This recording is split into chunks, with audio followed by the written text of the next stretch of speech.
Hello and welcome to Cards and Coaching. Today I would like to show you an example how counseling with cards can work. I said counseling because there is a difference between counseling and coaching, and as I go along with my videotapes, I will explain the differences. So, as I said, this is an example. So if you feel that it is familiar to you, maybe it is because you had such a situation or because um, many situations seem to be similar in a certain way, which does not mean that the way we react or the way we understand a situation is similar. It can be as differentiated as people are. So imagine there's a woman coming to me and asking me how it will go on between her and her family, or how it will go on with her family. As I already explained, this is a question about the future, and I don't read the future. So I would try and rephrase the question in a way that the person can do something with it right now. For example, what is important to take care of or to take care about in your situation with your family for the moment being. And it can well be that over the reading, there are other aspects coming up because the person responds to what I'm going to tell the person, or I'm going to ask a question that maybe brings further around what is important in the situation. So the spread, it's not really a spread I'm using here. It is a system that I'm using. It is one card, but three different decks, because the different decks have different images. And even if there is a frame of explanation that always stays the same, the differences might be shown in the different cards, in the different pictures. So the card I used on that I picked is the Chariot.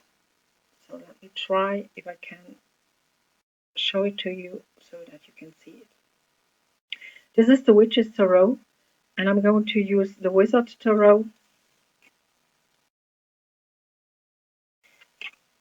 and the Gilded Tarot, one of Marchetti's decks.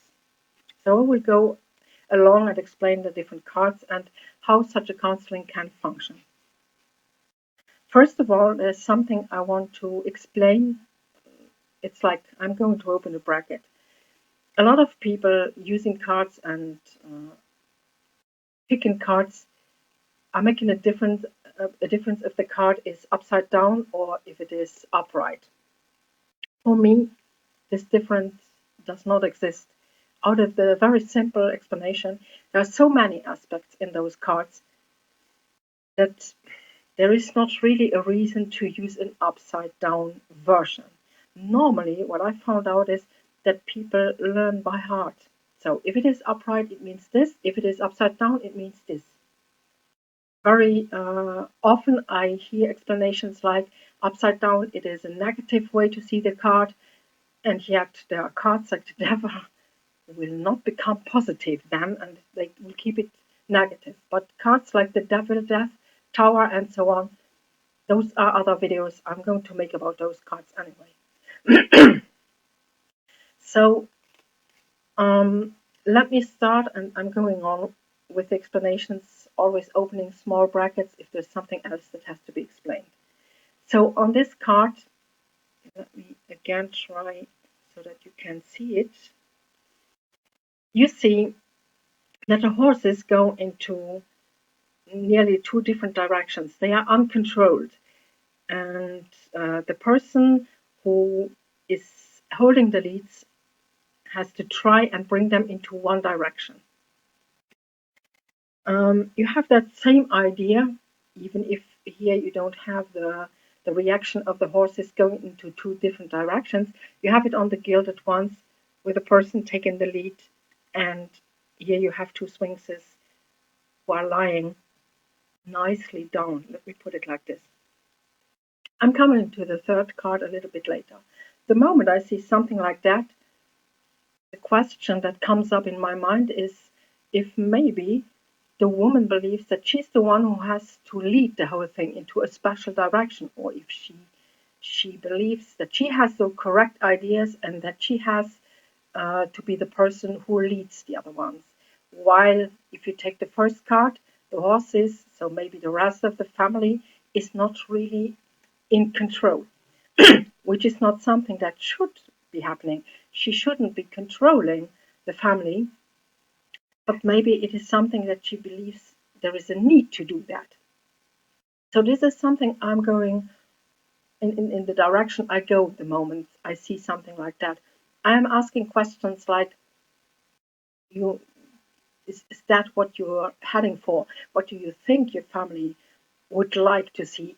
Or where do you think is a good and a safe place for your family in the future, and so on. So not that I'm asking this to go for a future reading, but her idea of where are we heading to. And those are the moments that they tell me that they have the feeling that the family may be drawing apart. One goes into one direction, the other goes into another direction. There may be questions about the age of the children, of the kids. Maybe they are old enough and they want to leave, and so they are going into different directions. Like, as I said, this card, while the other card shows them all together, nicely put together, and maybe that is what she believes should go on. And so this is the moment that I can give her an idea that maybe the family doesn't mean that they have to live together in a way, in a structure, doesn't mean that it is family.